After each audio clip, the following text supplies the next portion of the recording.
ಕಿತ್ಕೊಡ್ತೀರಾ party ಅಂತ ವಿಷಯ ಏನಂದರೆ ಇವತ್ತು ವಿಶೇಷವಾಗಿ ಅವರು ಕಳೆದ ಚುನಾವಣೆಯಲ್ಲಿ 23ರಲ್ಲಿ ಡಿಫೀಟ್ ಆದಮೇಲೂ ಕೂಡ ಆ ಜನರು ಏನು ಪ್ರೀತಿ ತೋರಿಸಿದ್ದಾರೆ, ಆ ಪ್ರೀತಿಗೆ ಮತ್ತು ವಿಶೇಷವಾಗಿ ಮಹಿಳೆಯರು ಯಾವ ಏರಿಯಾದಲ್ಲಿ ಹೋದರೂ ಕೂಡ ಅವ್ರ ಜೊತೆ ದೊಡ್ಡ ಸಂಖ್ಯೆಯಲ್ಲಿ ಬಂದು ಅವ್ರಿಗೆ ಬೆಂಬಲ ಕೊಟ್ಟಿದ್ರು. ಅದು ಎಲ್ಲಿ ಕೂಡ ಕೊರತೆ ಆಗಬಾರ್ದು ಅಂತೇಳಿ ನಿರಂತರ ಸಂಬಂಧಗಳು ಇರಬೇಕು. ಒಂದು ಎರಡನೇದು ಅವರು ಸ್ವಾವಲಂಬಿಗಳಾಗಿ ಬದುಕೋದಕ್ಕೆ ಈ ನಾರಿ ಜೀವನ ಅನ್ನೋ ಕಾರ್ಯಕ್ರಮ ಈಗಾಗಲೇ 1000 ಮಂದಿ ಮಹಿಳೆಯರು ತಾವು ನೋಡ್ತಾ ಇರ್ಬೋದು. ತಿಂಗಳಿಗೆ 25,000 50,000 1 ಲಕ್ಷ ಕೂಡ ದುಡಿಯುವಂಥ ಮಟ್ಟಕ್ಕೆ ಅವರಿಗೆ ಆ ಏರಿಯಾಗಳಿಗೆ ಅನುಗುಣವಾಗಿ ರೀಚ್ ಆಗಿದ್ದಾರೆ. ಸೊ ಆ ಕಾರಣಕ್ಕೆ ನಾರಿ ಜೀವನ ಪ್ರಾರಂಭ ಮಾಡಿರುವಂಥದ್ದು. ಕೊಂಡು ನಿಮಗೆ ಡಿಲಿಮಿಟೇಷನ್ಸ್ ಈ ತಿಂಗಳು ಆಗುತ್ತೆ. ಯಾಕೆಂದರೆ ಪಕ್ಷಕ್ಕೆ ಬೆಂಬಲ ದೊಡ್ಡ ಪ್ರಮಾಣದಲ್ಲಿ ಇವತ್ತು TMC ಸಂಸದರು BJPಗೆ ಬೆಂಬಲ ಕೊಟ್ಟಿರುವಂಥದ್ದು. ಮುಂದೆ ಬರುವ ದಿನಗಳಲ್ಲಿ ಸುಮಾರು ಇಂಡಿ ಕೂಟದಿಂದ ಭಾಳಷ್ಟು ಮಂದಿ ಹೊರಗಡೆ ಬಂದು ಇವತ್ತು ಸಪೋರ್ಟ್ ಮಾಡುವಂಥ ಈ ವಾತಾವರಣದಲ್ಲಿ ಡಿಲಿಮಿಟೇಷನ್ಸ್ ಇದೆಲ್ಲದನ್ನು ಕೂಡ ನೋಡಿಕೊಂಡು ಪಕ್ಷದ ನಿರ್ಧಾರ ಏನಾಗುತ್ತೆ ಅದ್ರ ಮೇಲೆ ಅವರು ಚುನಾವಣೆ ನಿಂತ್ಕೊಳ್ಳೋದ್ರ ಬಗ್ಗೆ ತೀರ್ಮಾನ ಆಗುತ್ತೆ.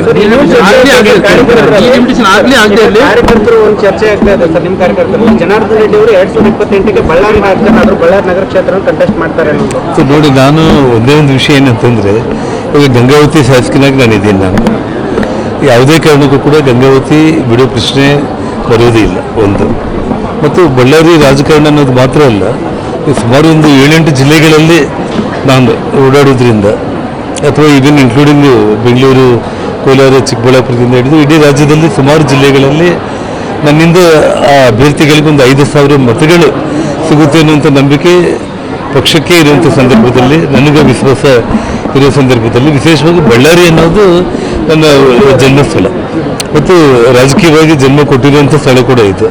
ಹಾಗಾಗಿ ಯಾವುದೇ ಕಾರಣಕ್ಕೂ ಅಖಂಡ ಬಳ್ಳಾರಿ ಜಿಲ್ಲೆಯಲ್ಲಿ 10ಕ್ಕೆ 10 ವಿಧಾನಸಭಾ ಕ್ಷೇತ್ರಗಳು ಗೆಲ್ಲೋದು ನನ್ನ ಗುರಿ. ಅದರೊಟ್ಟಿಗೆ ಕೊಪ್ಪಳ ಆಗಿರ್ಬೋದು,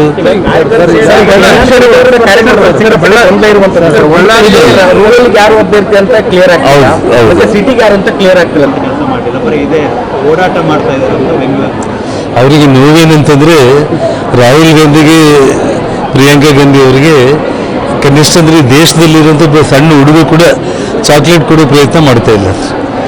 ಸನ್ಮಾನ್ಯ ನರೇಂದ್ರ ಮೋದಿಜಿ ಅವರಿಗೆ ಇಡೀ ಪ್ರಪಂಚನೇ ಅವರಿಗೆ ಅವ್ರನ್ನ ಸ್ವಾಗತ ಮಾಡ್ತಾ ಇದೆ. ಇಡೀ ವಿಶ್ವನೇ ಅವ್ರನ್ನ ಬಲಿಷ್ಠವಾದ ದೇಶ, ಮೋದಿ ಬಲಿಷ್ಠವಾದ ನಾಯಕ ಅಂತೇಳಿ ಅಪ್ರಿಷಿಯೇಟ್ ಮಾಡೋ ಸಂದರ್ಭದಲ್ಲಿ ಕೆಲವೊಂದು ಜೋಕರ್ಗಳು ಮಾತ್ರ ನಾವು ಕೇಳೋ ಅವಶ್ಯಕತೆನೇ ಇಲ್ಲ. ಬೆಲೆ ಏರಿಕೆ ಜಾಸ್ತಿ ಆಗ್ತದೆ ಸರ್, ಮತ್ತು ಸಿಲಿಂಡರ್ ಆಯಿತು, ಪೆಟ್ರೋಲ್ ಆಯಿತು. ಸೊ ಹಿಂಗಾಗಿ ಜನಸಾಮಾನ್ಯರ ಪರಿಸ್ಥಿತಿ ಭಾಳ ಅಧೋಗತಿಗೆ ಹೋಗ್ತಾ ಇದೆ ಸರ್. ಇದ್ರ ಬಗ್ಗೆ ತಾವು ಹೇಳ್ತಿರೋದು ಸತ್ಯ ಇದೆ. ಇವಾಗ ಒಂದು ಕಡೆ ಯುದ್ಧ, ಇವತ್ತು ಯುದ್ಧ ನಿಂತೋಗಿದೆ ಅನ್ನೋ ಸಮಯದಲ್ಲಿ ಮತ್ತೆ ಯುದ್ಧ ಪ್ರಾರಂಭ ಆಗ್ತಾ ಇದೆ. ಇದು ಯಾವ ಹಂತಕ್ಕೆ ಹೋಗುತ್ತೆ ಅನ್ನೋದು ಯಾರಿಗೂ ಗೊತ್ತಾಗ್ತಾ ಇಲ್ಲ. ಇಷ್ಟದ್ರಲ್ಲಿ ಇಡೀ ವಿಶ್ವದಲ್ಲೇ ನಮ್ಮ ಭಾರತ ಇರೋದ್ರಲ್ಲಿ ನಾವು ಸ್ವಲ್ಪ ಉತ್ತಮವಾಗಿ ಇದ್ದೀವಿ ಅಂತ ನಾನು ಭಾವಿಸ್ತೀನಿ. ಖಂಡಿತವಾಗ್ಲೂ ಬಂದೇ ಬರುತ್ತೆ. ಯಾವುದಕ್ಕಾದ್ರೂ ಕೂಡ ಒಂದು ಇತಿಮಿತಿ ಇರುತ್ತೆ, ಹತೋಟಿಗೆ ಬಂದೇ ಬರುತ್ತೆ ಅಷ್ಟೇ.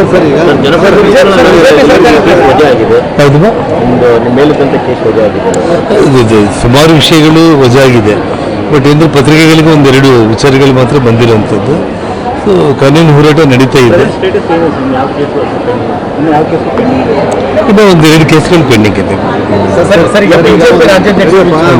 ಆಮಾಂ, ಬಿಜೆಪಿ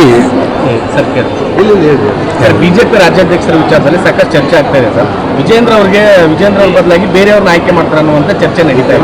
ರೆಡ್ಡಿ ಅವರು ರಾಮನಗರ ಡೆಲ್ಲಿ ರಾಬಿ ಮಾಡಿ ಈಗಷ್ಟೇ ಬಂದಾರೆ, ನಿನ್ನೆ ಬಳ್ಳಾರಿಗೆ. ನಮ್ಮ ನಾಗರಾಜ್ಗೆ ಕನಸು ಬಿದ್ದಿದೆ.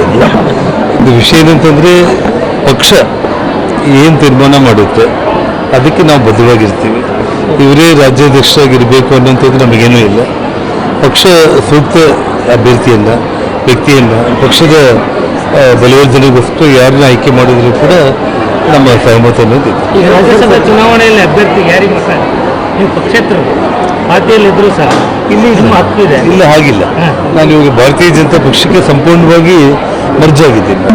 ಇವಾಗ ನಾನು ಭಾರತೀಯ ಜನತಾ ಪಕ್ಷದ ಹೌದು ನಾನು ಇವಾಗ ಪಕ್ಷದ ಅಭ್ಯರ್ಥಿಯಾಗಿ ಇರೋ ಕಾರಣ, ಒಂದು ಶಾಸಕನಾಗಿ ಇರೋ ಕಾರಣ, ಮರ್ಜ್ ಆಗಿರೋ ಕಾರಣ ಪಕ್ಷ ಒಬ್ಬಿಸಲ್ಲ ರಾಜ್ಯ ಸಂಪುಟದಲ್ಲಿ ಸಾಕಷ್ಟು ಗೊಂದಲಗಳು, ರಾಜ್ಯ ಸಂಪುಟ ವಿಸ್ತರಣೆ ಆಗಿದೆ, ಒಂದು ಸಾಕಷ್ಟು ಗೊಂದಲ ಇರ್ತಕ್ಕಂಥ. ಒಬ್ಬ ಖಾತೆ ಬೇಡ ಅಂತ ಹೇಳ್ತಾರೆ, ಮತ್ತೊಬ್ಬರು ನಮಗೆ ಇದೇ ಖಾತೆ ಬೇಕು ಅಂತ ಹೇಳ್ತಾರೆ.